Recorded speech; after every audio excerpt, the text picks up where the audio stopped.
So I wanted to come up with a project na wherein i-connect yung processes para mapabilis na. Ibig ko sabihin yung identifying ng mga sites, diba, sa inyo yan, no? May mga raw data. Ngayon, kasi naubusan na ng pwesto dito. pagdating na sasabihin sa investor, okay, may potential dito. So, bilis ka na investor. Pagpunta ng investor doon, titingnan yung environment. Tapos yung mga requirements. Kukuha sila, how to acquire the land. So, kukuha sila ng mga permits.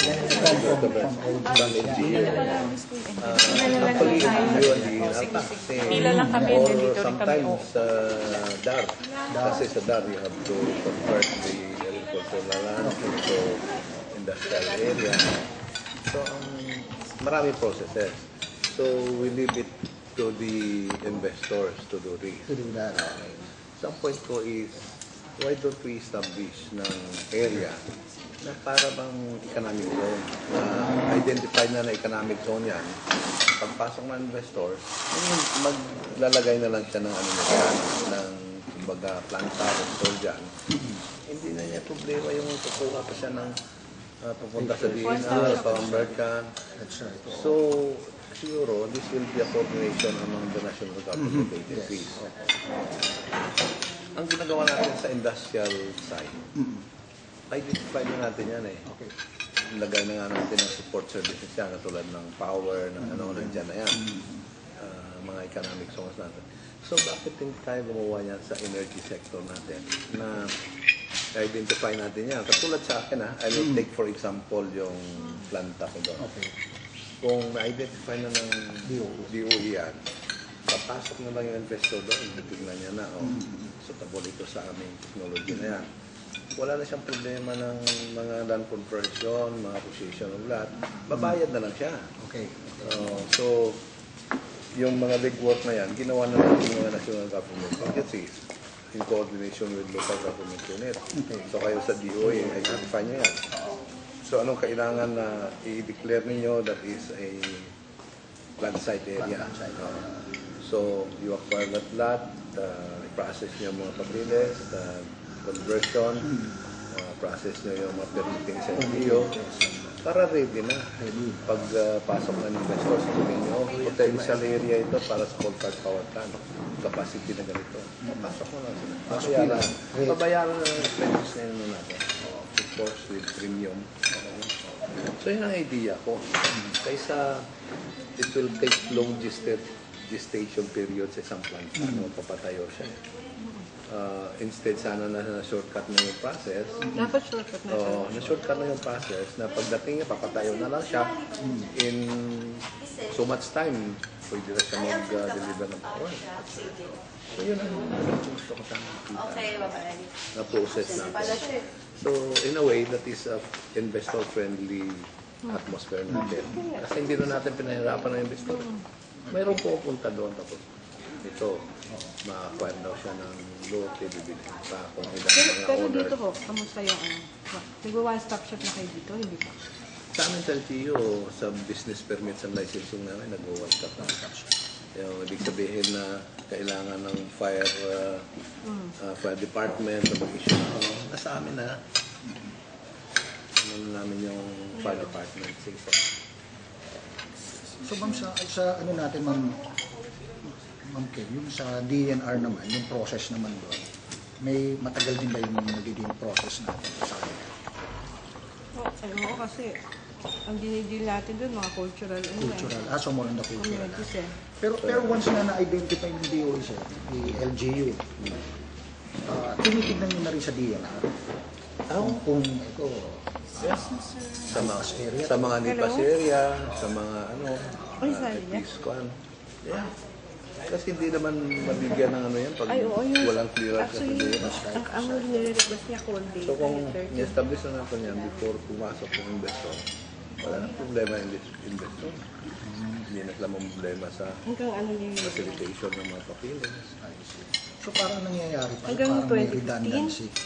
Kasi from our end, sa DOE, Hindi, hanggang 2015 na communicate sa DNR forward yun, muna. 2013, I don't know 14, kung paano 15, yun ang naman alam ko kailangan niya. communication with LGUs. So DNR, So, pwede na siguro sa LGU na lang.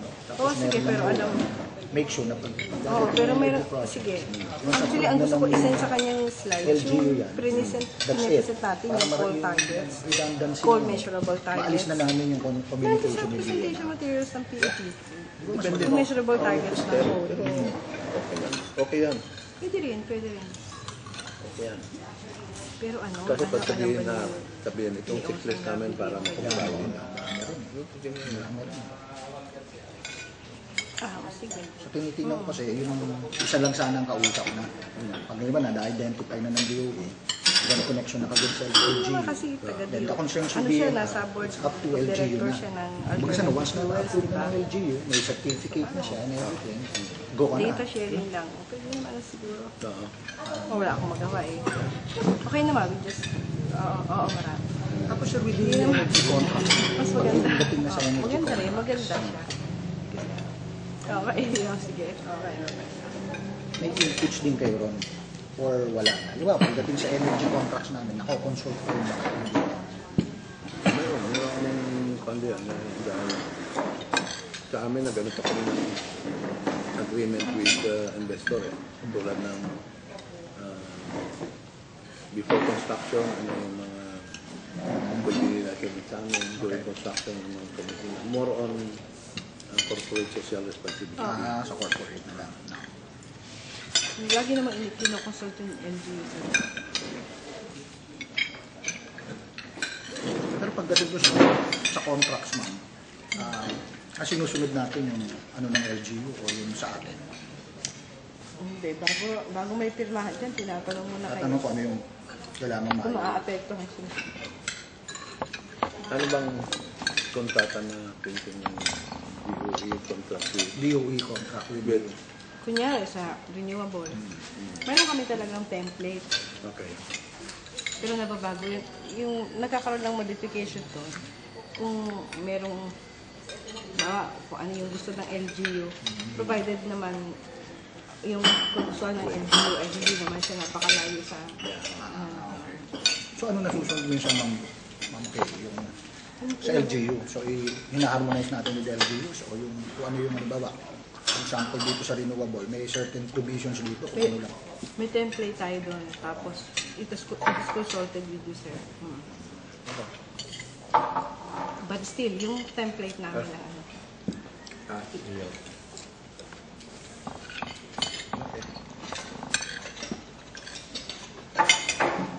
Ano yung mga brownout pa ng ganito, ano? Yeah. Actually, ang brownout na to is not on insufficient power supply. It's more on stability ng line. Yung NGCP, gano'n. Yeah, transmission line. NGCP, distribution line sa mga cooperatives. Oo. Pero yung power supply, sufficient sa ngayon. Sufficient. Sa ngayon. Ang pamilya yun na basta may kausap akong business group eh. Tapos, ano daw, yung meron sa inyo sana magtatayo sa Unit 6 na call center. Pero nung time na andun sila, yung mga may-ari na, nagkaroon ng power interruption. So ayaw na, lumipat sila sa iba. Tama yan, tama yan. Kasi at that time, unstable yung supply. Hindi pa nag-cooperate yung isang plant kami. Tama yan.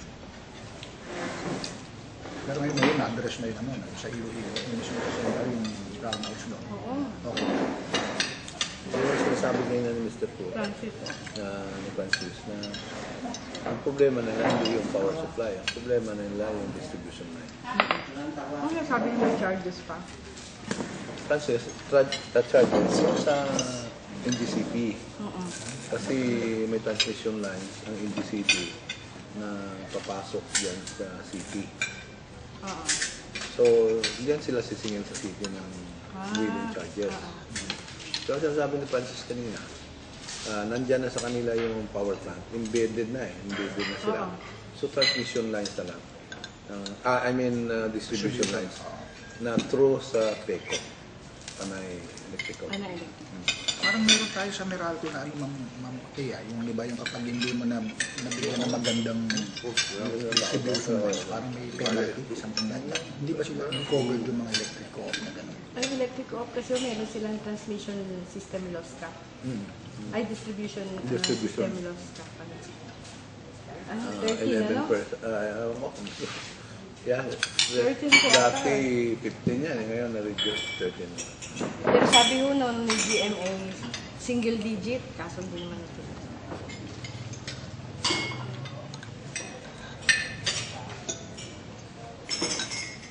Distribution lang losses. Oo. Inefficiency losses na. Na pinapasa ang din sa Actually, mga. actually, inefficiency of the system yan, hindi na Oo. kunwari lang. Kamusta po yung electric cooperative nito? Okay naman, diba? Dito sa Panay kasi, sa Iloilo province alone, 3 electric cooperatives yan. Dito sa Capiz, isa yung Capelco. Sa Aklan, Aquelco. Sa Antique, Anteco. So, sa Iloilo province lang ang 3. Sa ibang province dito sa Panay, sige-isang. Malaki ang Iloilo eh. O yan na naman.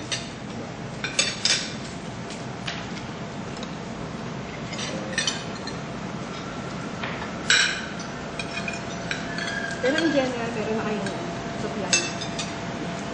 Yun na supply.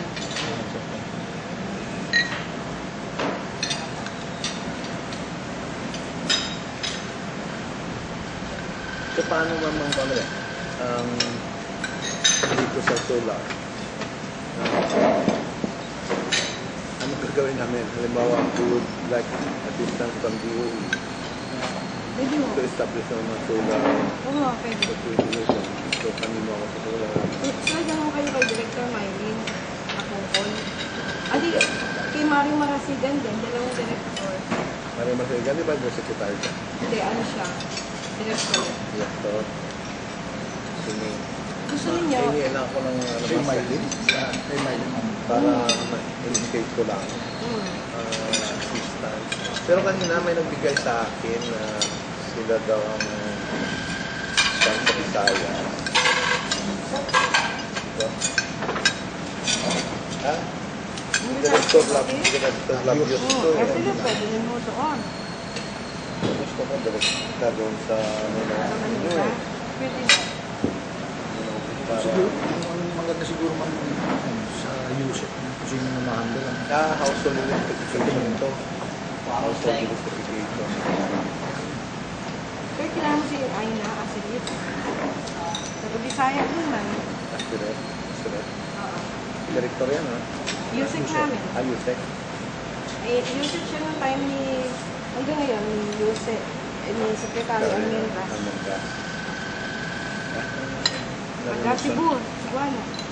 tapos attention na lang yung mga director.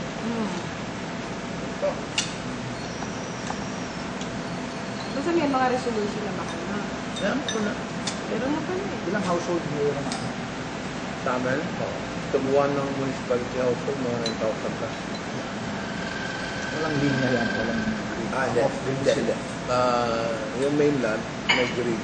May grid. Pero yung mga islands ang wala. So, mga 60% ang grid. 60%. Pero yung potential ng hydro, wala pa. Wala kami sa ngayon. Except sa one area namin na sa bundok na may supply ng tubig. Pwede, tingnan ko nga paano mag-develop natin ng hydro. Kahit mini hydro lang. hydro.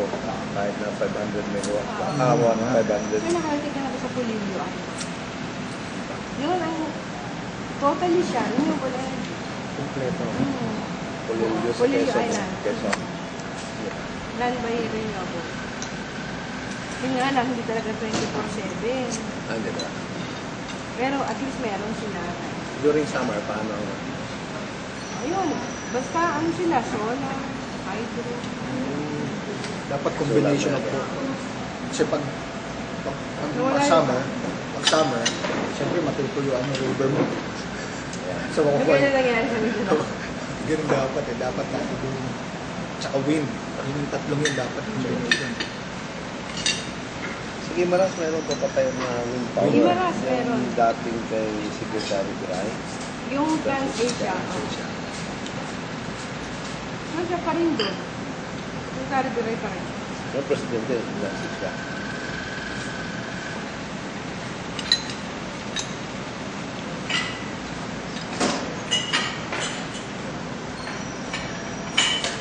Pero siguro sa Iloilo, isa pang magandang ano doon, ano, sa area mo sa sunod, parang gawa ng assessment. Ano talaga yung, like for example, sa wind, gawa ng bagong assessment ang renewable. Kung may potential na wind. Oo. Actually, may pumunta roon na taga-station. Sa wind din sila. Ano, General. General yan. Yung ano ni Perez, meron ng infinite solution ng company. Sabi nila nakaprocess sila sa BUE bago pumunta doon. Tinawag nila ng data. Sabi nila, na-meet ang minimum requirement kasi may mga requirements na sa Wilbito City. Kaya lang, kailangan mag-establish sila ng data na 1 year. Oo. Kaya nyo na sila nakabalik. Ayun ko, ano nangyari. Kung sinasabi ko naman na solar energy, may track record na sila sa states na establish naman. Ang pinakamalaki na establish nila is Tambay ka lang yan. Natapos sila. 154 megawatt. Pero ang laki naman ng ano, area na Yun ang solar kailangan na. naman. Eh kung wala naman tayong enough na. Hectare yun. Oo. Dito, sabi niya, ang 5 megawatts na yan will require sa kanila ng more or less 10 hectares. Yun ang ano, yun ang So, medyo sa hectare problema. siya na bundok, basic. Oo. Pero kung ano yan, na-reduce na yan ha. Dati is for every megawatt, 4 hectares. Ngayon, for every megawatt, 2 hectares. Lumiklit pa yan pagka may naano silang mga technology. Sana sila, Saka may ano na sila, AC na sila ngayon. Na pwede na sila magpatok sa grid oo. 24 hours. Pero kasi yung kasi second generation technology, pero meron daw yung third generation, yung concentrated solar thermal power plant. Okay. Third generation naman So, yung ibig technology. sabihin, yun. ano, solar, Thermal. thermal. Kasi pag sinabi mong thermal, Thermal. ibig sabihin niya, you are generating steam. Mm-hmm. So, Thermal. that's another generation of technology na. tutuloy niyo yung boiler. Okay. So para mas malakas yun. Ano. Hindi, para isang reason dyan is yung source ng ang tawag ba? Yung fuel niya will come from solar. Solar. Kasi ang malaking objection ngayon ay yung mga coal-fired nag-generate ng emission. Wala.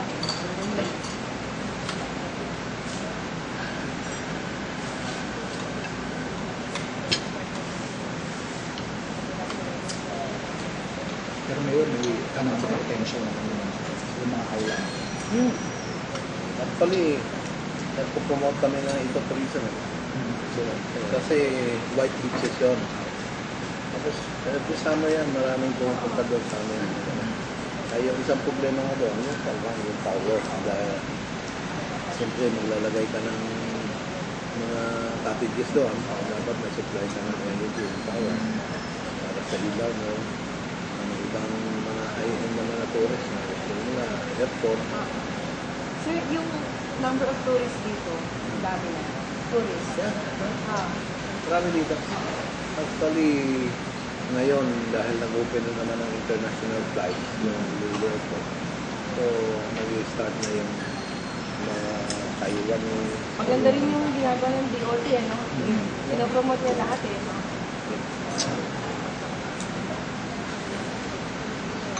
Sa amin, pinapromote namin yun. Nag-ipagka kami, may white beaches kami. Game fish, snorkeling area. time to time.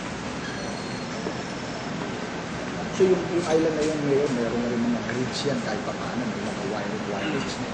O gagawan mo pa po. Hindi, meron kami dalawa dyan na islands, malalaking islands. Sa isang island is tatlong barangay. So, meron siyang wiring na ginawa ng iligo. Naglagay sila ng diesel dyan na capacity 158 na. So, nagsusupply yan. Pero every mga 4 hours lang in a night time na. So, 6 o'clock to 10 o'clock. Tama ang support. Mga ganun support. Yung mga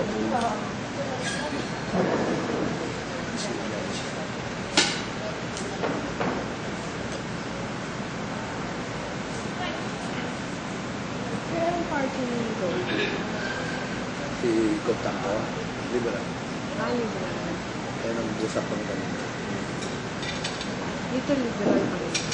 Dito. Hindi kayo marunong. Oo nga naman.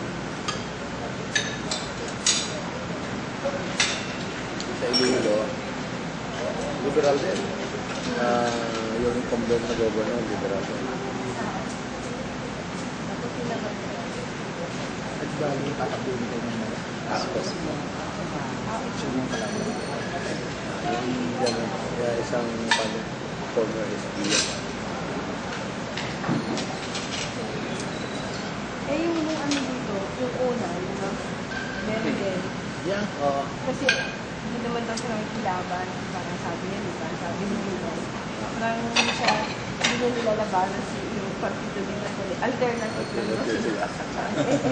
Ganun na din. Para soft ang dating. Soft na. Soft ang dating sa administration. Wala. Pero sa Iloilo, meron siyang pinokmen doon na una candidate sa governor. So, congressman din. Yung si Perch Biron, may-ari ng mga pharmaceutical. Pero ang ano ang tupas dati? Tupas dati ang governor. Naka 3 termers tupas. Graduate siya. GMA na yun? Hindi. Paano yung Drilon? Liberal din. talaga yan. Liberal din. Liberal talaga yung tupas. Ever since, liberal talaga. Liberal. Hanggang ngayon? Hanggang ngayon, liberal yan. Yung ano niya, yung anak niya, Ha? Nalamig ka din. yung anak niya, congressman, yan yung chief prosecutor ng Si ano? impeachment, Junjun Tupas. Junjun Tupas. Naging ano, grabe yung prosecution process na yun. Ano?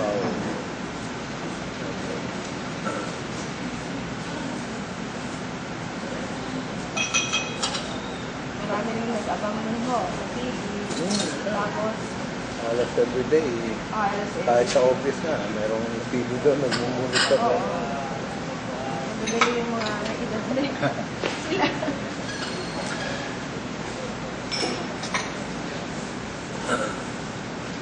Saka, si Pio Anek, di ba, ang pangangalit ko. Naarek natin. Lagi kami iniimbita nung yung sila, ano, Persuelo. Si Melvin Porsuelo, kanya na, Green Forum yan eh. Kaya, dinidebate kami no. Ay sa pag-ilo-ilo dati. Oo, until ano na, slowly. Sinabihan ko nga siya eh, nung nagpo-promote ng, ng province ng coal park noong 2004 during Kitco time. Oo. Pinanel din yung tapos nung nagkita kami ng 2008, hindi na tuloy yun, di ba? 2008, so naman 4 years. Sabi ko sa kanya, di ba pinopromote niyo ang wind power, solar power? O, di ba na pinatayo na ninyo yun? Ayaw nyo ng coal, di 4 years na. Sabi ko, wala naman kayo pinatayo dito. Oo nga. Ano ibig sabihin niya? Kung may coal, isasama ko sa inyo. Pag wala na, hindi naman kayo nag-umpisa. Pero nasa naman po siya, sir.